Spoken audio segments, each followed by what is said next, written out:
Right now, Sri Lanka is experiencing its greatest economic crisis in more than 70 years. In its entire existence, they are currently at a turning point. It entered its worst ever crisis in 2022 as a result of years of economic mismanagement, lax governance, bad policy decisions, and the effects of outside shocks like the COVID-19 epidemic and the Russian invasion of Ukraine. It's doom and gloom for Sri Lanka. Due to its unmanageable debt and serious balance of payment crisis, Sri Lanka is experiencing slower growth and more poverty. Sri Lanka's economic prognosis is significantly unpredictable due to the country's unstable political climate, as well as increased imbalances in the financial, external, and fiscal sectors. The trajectory of growth is highly unpredictable and is conditional upon the advancements made in the areas of fiscal restraint, debt restructuring, and structural reforms that foster growth. The monetary policy will certainly remain tight, but inflation will still be high. Due to consolidation measures, a gradual decline in the fiscal deficit is anticipated over the medium term, and because of import compression, the current account deficit is predicted to decrease.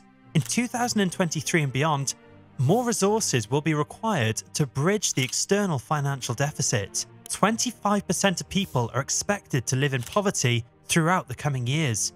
Seems like positive growth is coming to grief in Sri Lanka. As it moves through an unprecedented recession, it is predicted that the country's GDP will drop even more in 2023 before gradually recovering in 2024.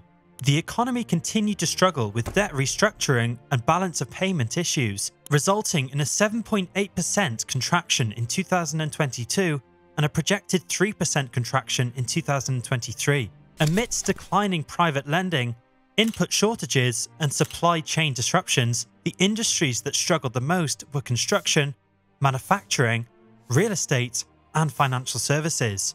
These factors exacerbated the unfavourable welfare effects of income contractions and job losses reported in 2022, and this trend is expected to remain.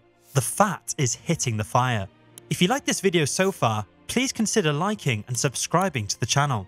Amidst an attractive and exotic backdrop, the history of Sri Lanka is a tale of a melting pot of cultures, religions, and people. This sizable island off the coast of India has long been a crossroads for trade, religion, and culture due to its advantageous location along the ancient maritime trade routes. Sri Lanka has developed a distinct character over time, shaped by elements of its extraordinary violent past. From the mid-1960s, the International Monetary Fund has maintained a close relationship with Sri Lanka.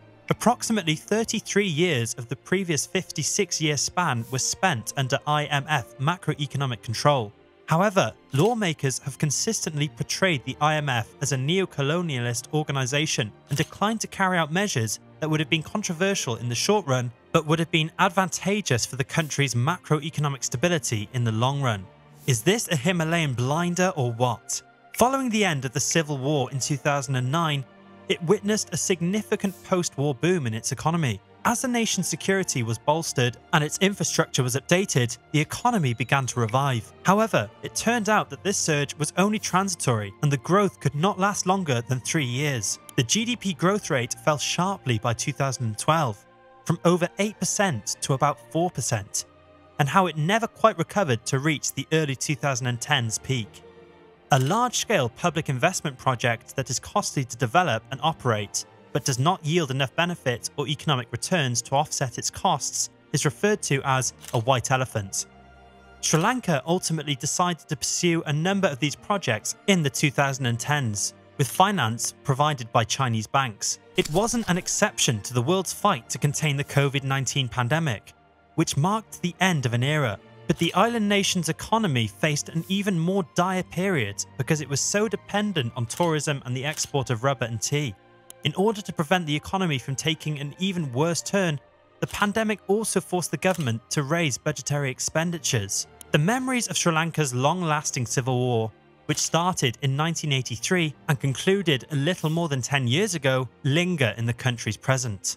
The civil war had so many detrimental effects, the country's goose is being cooked. The population there is made up of 74.9% Sinhalese and 11.2% Sri Lankan Tamil. There are notable linguistic and theological differences between these two groups, with Sinhalese people typically being Buddhist and Tamil people typically being Hindu. The Liberation Tigers of Tamil Eelam (LTTE) insurgent group, which sought to create an independent nation for the Tamil minority, and the Sinhalese-dominated Sri Lankan government fought each other in the war. According to the official story, conflicts between the Tamil and Sinhalese races led to the civil war.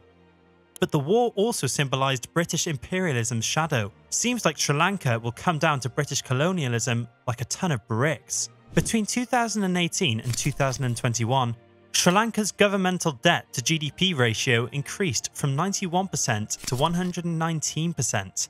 It had $6 billion in external debt service payments due by the end of March 2022, against $1.9 billion in foreign reserves. In fact, Sri Lanka's national debt to GDP ratio rose by 12.8 percentage points in 2022 compared to 2021. Consequently, the ratio peaked there in 2022 and 115.54%.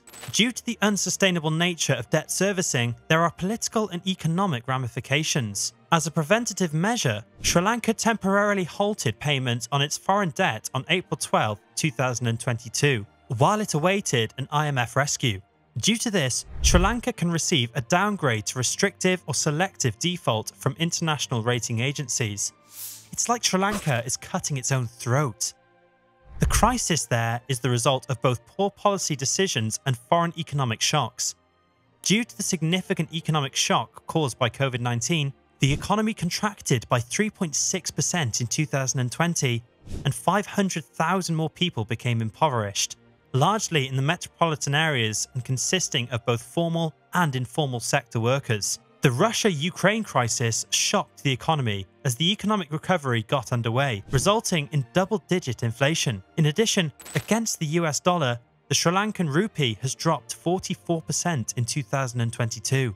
The economy, which was obviously fragile due to the financial fallout from a 30-year civil war that came to an end in 2009, ongoing fiscal and current account deficits, heavy foreign borrowing for low-profit infrastructure projects, and growing external debt service, was severely damaged by these external shocks. The dice are loaded against Sri Lanka, right? The entire nation is currently waiting in line for gas and fuel due to a catastrophe. The folks are really frustrated with this situation. Due to fuel shortages and power outages, which also impact businesses and industries, many people have lost their jobs. Sri Lankans there are suffering from frequent blackouts and shortages of basic supplies including food, fuel, and medication. This has disasters written all over it. Furthermore, millions of people are at risk of malnutrition as a result of the nation's dangerous levels of inflation, which have been exceeded in the food sector alone by 90%. Actually, in the 12 months ending in June 2022, its inflation increased by 54.6%, with the central bank pushing up consumer prices in the country's capital, Colombo, by 12.8% during that same period.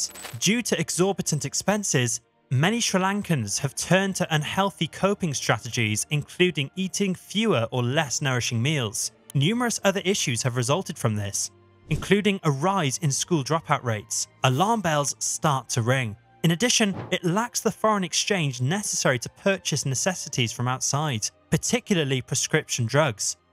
The abrupt move by the government to prohibit the import of chemical fertilizers and switch to organic fertilizers has resulted in a nearly 50% decrease in domestic agricultural output. The government's decision to stop importing various goods, including all building supplies, as a result of the lack of foreign exchange, has also devastated the small company and construction industries. Millions of people have been forced into poverty as a result of the economic mismanagement, which has also jeopardized their access to decent healthcare, education, and living conditions. It's worthy to mention that the poverty rate there reached 25% in 2022, which is a huge increase from 13% in 2019. The fall of Sri Lanka should serve as a warning to other nations about the dangers of sovereign debt in a time of intense geopolitical rivalry. The poor and vulnerable must be protected during Sri Lanka's protracted rehabilitation process. The nation must address the underlying causes of both internal and external deficiencies, which calls for an undying dedication to reform. Otherwise, it would be like fighting a losing battle. Thanks for watching till the end. If you enjoyed this video, make sure to hit the like and subscribe buttons to receive more content. See you in the next video.